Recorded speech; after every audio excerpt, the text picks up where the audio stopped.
মরণকে স্মরণ করলে জাহান্নাম বরণ করা লাগে না, চিল্লায় বলেন ঠিক কিনা? আবার আল্লাহ বললেন, গোলাম, স্পেশাল একজন ফেরেশতা আমি মরণের জন্য সিলেক্ট করলাম, নাম মালাকুল মাউত। তাকে আমরা আজরাইল বলে চিনি। এই মালাকুল মাউত তার বাহিনী নিয়ে নির্ধারিত টাইমে গোটা বিশ্বের সব মানুষের রূহ কবজ করে। অন টাইম নাকি দেরি করে? মালাকুল মাউত আগেও আসে না, পরেও আসে না। সুবহানাল্লাহ পড়েন। সাইয়েদনা সুলাইমান আলাইহিস সালামের জামানাতে ওনার এক ওয়াজির ছিল, মন্ত্রী। ওই মন্ত্রীকে নিয়ে উনি বৈঠক করতেন। ওনার সময় উনি মালাকুল মাউতের সাথে বৈঠক করতেন। শুনতেছেন? আপনাদের মনোযোগ আছে তো? উনি বৈঠকে বসেছেন, মালাকুল মাউত বসা, ওয়াজিরও বসা। হঠাৎ মালাকুল মাউত ওয়াজিরের দিকে বড় বড় চোখ করে তাকাচ্ছেন। বড় বড় চোখ করে তাকানোতে ওয়াজির ভয় পেয়েছে। হঠাৎ মালাকুল মাউত চলে গেল। ওয়াজির বলে, ও সুলাইমান আলাইহিস সালাম, এই যে লোকটা বড় বড় চোখ করে আমার দিকে তাকালো, এটা কে? সাইয়েদনা সুলাইমান বলে, হাদা মালাকুল মাউত। যে বর্ণনাটা বলছি এটা হাদিস না, এটা হচ্ছে ইসরাইলিয়া, জিউস ট্র্যাডিশন। কোরআন হাদিসের সাথে কোনো দ্বন্দ্ব নাই, তাই বর্ণনা করা যাবে। বিষ্ণু বলেছেন, বাল্লিগু আন্নি ওয়ালাউ আয়া। আবার বলেছেন, ওয়া হাদিসু আন বনি ইসরাঈল ওয়ালা হারাজ। বনি ইসরাইলের ট্র্যাডিশন বর্ণনা করো, জিউস ট্র্যাডিশন বর্ণনা করো, এতে কোনো সমস্যা নাই। ওয়াজির বলে, ও সাইয়েদনা সুলাইমান, বড় বড় চোখ করে যে তাকালো লোকটাকে? সাইয়েদনা সুলাইমান বলে, হ্যাঁ, দা মালাকুল মাউত, এটা মৃত্যুর ফেরেশতা। ওয়াজিরের কলিজায় পানি নেই। এটা কি ফেরেশতা? শুনে তো পিলে চমকে গিয়েছে। কয় কি?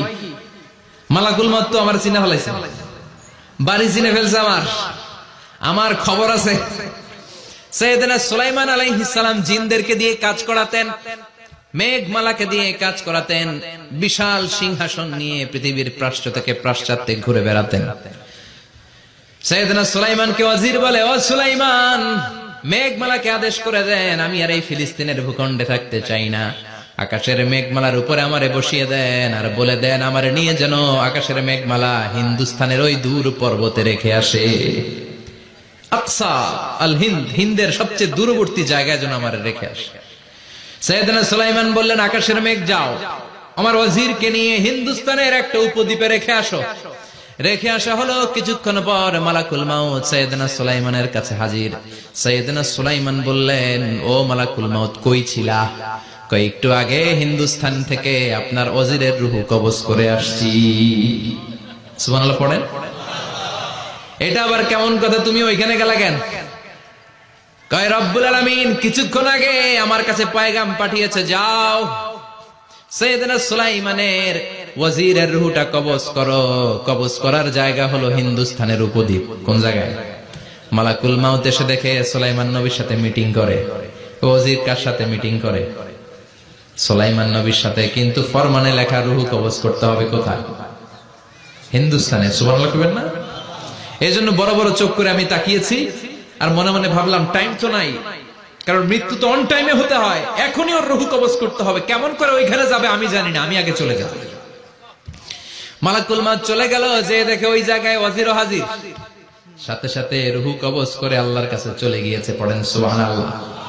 এজন্য আল্লাহ বললেন, মালাকুল মাউত আমি নির্ধারণ করে দিয়েছি, পৃথিবীর প্রতিটি মানুষ মালাকুল মাউতকে দেখবে, চাক্ষুষ দেখবে, ভালো হলেও দেখবে, খারাপ হলেও দেখবে। কার কথা? ভালো মানুষ যদি হয়, আল্লাহওয়ালা যদি হয়, ইসলাম প্রিয় যদি হয়, ডানপন্থী যদি হয়, মৃত্যুর সময় মালাকুল মাউত আলা সূরাতি শাবিন আলা আহসানি সূরা